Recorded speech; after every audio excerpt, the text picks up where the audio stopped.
नमस्कार दोस्तों, एक बार फिर से आप लोगों का रेडियन गुरुकुल के डेली करंट अफेयर सेशन में स्वागत है। दोस्तों आज के सेशन में हम लोग बात करने वाले हैं 29 दिसंबर के उन सभी इंपॉर्टेंट घटनाओं की जो आपके आने वाले एग्जाम के लिए बहुत ज्यादा इंपॉर्टेंट होने वाले हैं। तो जो भी दोस्त चैनल पर नए हैं वे चैनल को सब्सक्राइब कर लेंगे ताकि उनको लगातार इस तरह के और भी वीडियोस मिलते रहें। दोस्तों आज के सेशन का जो सबसे बड़ा क्वेश्चन है कि आखिर कहां पे बन रहा है दुनिया का सबसे बड़ा बांध और इस बांध के बनने से हमारे देश को क्या खतरा है, इन सारी चीजों का जो है कि इन सारी सवालों का जो है कि आंसर आपको आज के वीडियो में मिलने वाले हैं। तो बिल्कुल वीडियो के लास्ट तक बने रहिएगा। चलिए आज के सेशन को शुरू करते हैं दोस्तों। तो देखिए क्वेश्चन है, where is the world largest dam on Brahmaputra river which being constructed from December 2024। यानी कि दिसंबर 2024 से ब्रह्मपुत्र नदी पर दुनिया का सबसे बड़ा बांध कहां पर बनाया जा रहा है, यानी कि कौन सा देश ये कंस्ट्रक्ट कर रहा है दोस्तों। तो जी हां, बिल्कुल नाम आपको याद रखना है उस देश का, चाइना। चाइना ने जो चाइना की मिनिस्ट्री है, चाइना की जो सरकार है, उन्होंने पूरी तरीके से अप्रूव कर दिया है दुनिया के सबसे बड़े बांध के निर्माण का। दोस्तों ये बांध एक बार फिर से समझ जाइएगा, ब्रह्मपुत्र नदी पे बन रहा है, लेकिन ब्रह्मपुत्र नदी का जो लोकेशन है दोस्तों वो चीन से होते हुए भारत में है। तो चाइना इस बांध का जो निर्माण करने का लोकेट किया हुआ है प्लेस, वो भारत और चीन के बॉर्डर पे किया हुआ है। तो इससे क्या है कि चाइना एक तरीके से ये बांध बनाकर ब्रह्मपुत्र रिवर के पानी को बहुत ज्यादा स्टोर कर लेगा। फिर कभी भी स्ट्रेटेजिकली अगर भारत के साथ इसके रिलेशन खराब होते हैं तो वो अचानक से पानी को छोड़कर भारत का जो पूरा का पूरा नॉर्थ ईस्टर्न पार्ट है, जिसमें अरुणाचल प्रदेश, आसाम या फिर मेघालय, सिक्किम वगैरह आते हैं, साथ ही बांग्लादेश, इन सबको तबाह भी कर सकता है दोस्तों। तो इसी को लेकर हमारा देश चिंतित है, साथ ही पड़ोसी बांग्लादेश भी चिंतित है। तो अब आपसे आने वाले एग्जाम में क्वेश्चन ये पूछा जा सकता है कि दुनिया का सबसे बड़ा बांध आखिर कहां बन रहा है। तो चाइना की सरकार बना रही है, कितने करोड़ रुपए या फिर कह सकते हो कितने बिलियन डॉलर रुपए में ये पूरा का पूरा बांध बनेगा। तो यहां पे याद रखिएगा जो बजट है वह 137 बिलियन डॉलर का यहां पे बजट पास हुआ है इस बांध के लिए दोस्तों। अच्छा, यहां पे एक चीज और समझिएगा, वर्तमान में अगर दुनिया के सबसे बड़े बांध की बात करें तो इस समय वो बांध भी चाइना में ही है। और उस बांध का नाम क्या है तो ये भी बिल्कुल याद रखिएगा, थ्री जॉर्ज डैम। और ये जो थ्री जॉर्ज डैम है ये एशिया की सबसे लंबी रिवर जो चाइना से होकर फ्लो करती है, यांगसी, उसी रिवर पे बना हुआ है दोस्तों। तो करेंटली चाइना में ही दुनिया का सबसे लंबा बांध या फिर कह सकते हो सबसे बड़ा बांध है, और उसी को रिप्लेस करेगा ये ब्रह्मपुत्र वाला बांध जो कहां पर बन रहा है। एक बार प्लेस भी याद रखिएगा, यारलुंग जांगबो। ये जो यारलुंग जांगबो है ये चाइना और इंडिया के बॉर्डर पर लोकेटेड एक प्लेस है, और यहीं पे चाइना इस बांध को क्या कर रहा है, कंस्ट्रक्ट करना स्टार्ट कर रहा है दिसंबर 2024 से दोस्तों।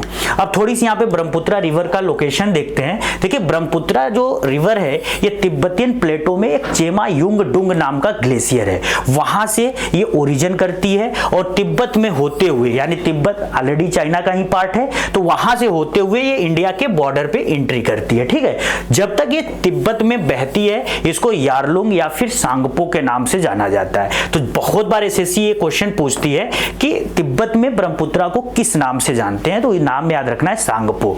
इसके बाद जैसे ये इंडिया में एंट्री करती है तो इंडिया का पहला जो स्टेट होता है वो अरुणाचल प्रदेश होता है, जहां पे ब्रह्मपुत्र फ्लो करती है। वहां पर इसको दिबांग कहा जाता है। थोड़ी देर और आगे बढ़ने पर यह नदी जो है कि आसाम स्टेट में पहुंचती है, जहां पर इसका एक्चुअल नाम ब्रह्मपुत्र पड़ता है दोस्तों। आसाम से होते हुए फिर ये बांग्लादेश में एंट्री करती है, और बांग्लादेश में इसको शुरुआत में जमुना के नाम से जाना जाता है। फिर इधर से देखिए एक और रिवर आ रही है, वो रिवर है हमारी गंगा। तो जैसे इधर से गंगा और इधर से ब्रह्मपुत्र आपस में मिलते हैं, यानी कि ब्रह्मपुत्र जमुना हो गया, और ये जो गंगा है इसको इनिशियली पद्मा नाम दिया जा रहा है। तो गंगा यानी कि पद्मा और ब्रह्मपुत्र यानी कि जमुना, ये दोनों आपस में मिलकर पद्मा के नाम से काफी दूर तक फ्लो करते हैं। फिर लास्ट में एक रिवर बड़ी सी आती है जिसका नाम होता है मेघना, और फिर जब मेघना इसमें मर्ज होती है तो पूरा का पूरा मेघना का पानी, ब्रह्मपुत्र का पानी और गंगा का पानी, तीनों नदियों का जो वाटर है वो सम्मिलित रूप से मेघना के रूप में जाना जाता है। और फिर फाइनली मेघना के नाम से ही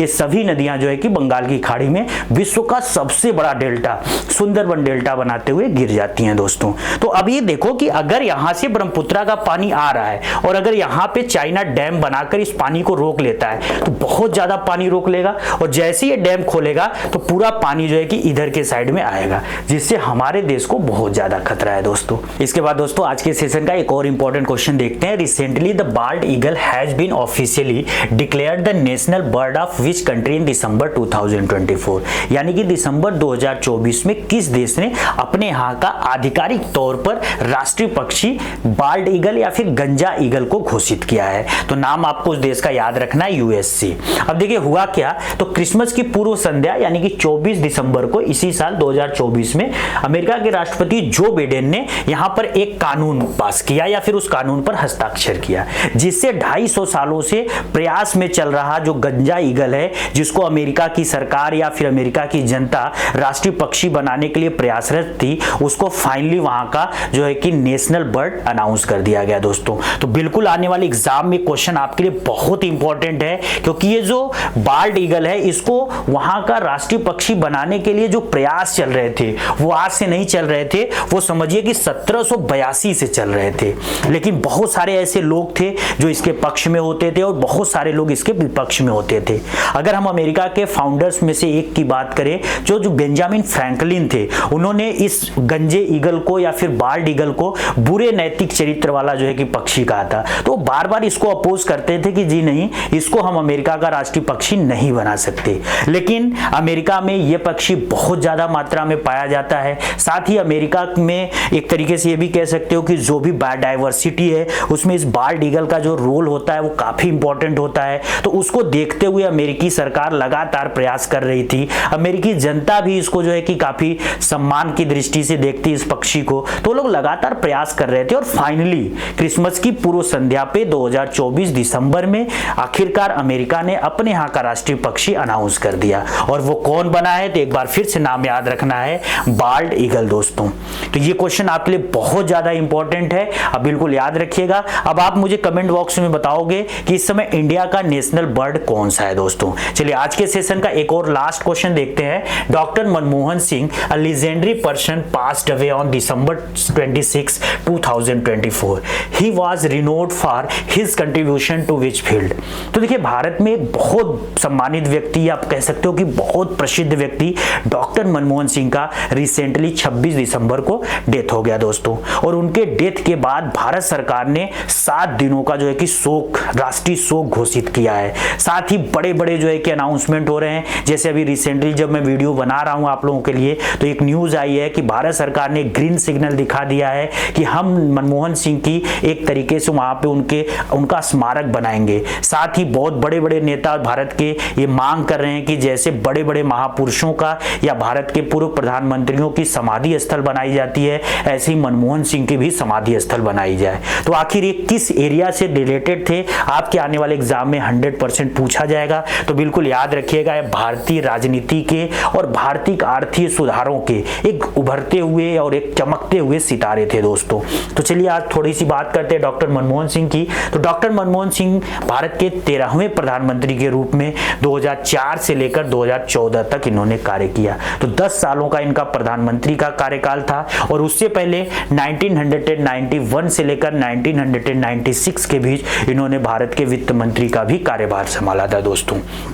अब बात करें उसके बाद थोड़ा इनका जो शुरुआती करियर था मनमोहन सिंह का, या फिर थोड़ी सी इनके बचपन की अगर बात करें तो इनका जन्म पाकिस्तान में गाह नामक एक स्थान पे हुआ था। ठीक है, उस समय वो पाकिस्तान में पढ़ता था। तो डेट बिल्कुल याद रखना है, 26 सितंबर 1932 को। और उसके बाद 92 ईयर्स की एज में इसी साल दिसंबर 26 को 2024 में इनकी डेथ हो जाती है दोस्तों।